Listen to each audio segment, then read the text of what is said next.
আমাদের সমাজের মধ্যে অসংখ্য মানুষ পাওয়া যায় যারা রাস্তাঘাটে, দোকানপাটে, এমনকি মসজিদের পাশ দিয়ে ঘেঁষেও যায় সিগারেট খেতে খেতে, বিড়ি খেতে খেতে, বা ধূমপায়ী মানুষগুলোর কথা আমি বলছি।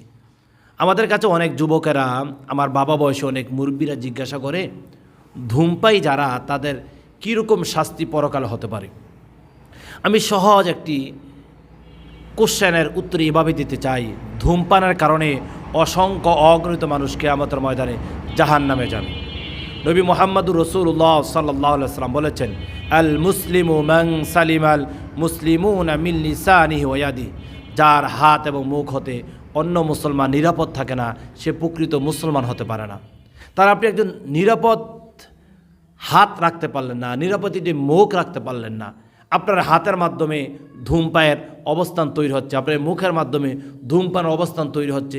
এই ধূমপানের কারণে কত মানুষ শত সহস্র মানুষ কষ্ট পাচ্ছে। আপনি ধূমপান করছেন, তারা আপনার এই দুর্গন্ধ তারা রিসিভ করতে পারছে না।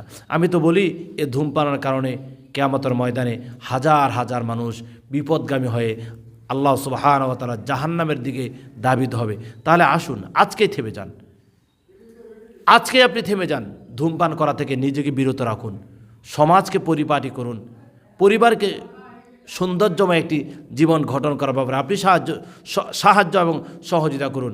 আসুন ধূমপান নিজে থেকে বন্ধ করি এবং অন্যদেরকে ধূমপান থেকে বন্ধ করার জন্য নসিহা করি। নিকৃষ্ট এবং জঘন্যময় কাজ হচ্ছে ধূমপান করা। আল্লাহ তাআলা আমার যে সমস্ত ভাইয়েরা ধূমপায়ী তাদেরকে হেদায়েত করুক, এই ধূমপান থেকে তাদের অভ্যস্তকে আল্লাহ তাআলা দূরে সরিয়ে দিক। আল্লাহুম্মা আমিন।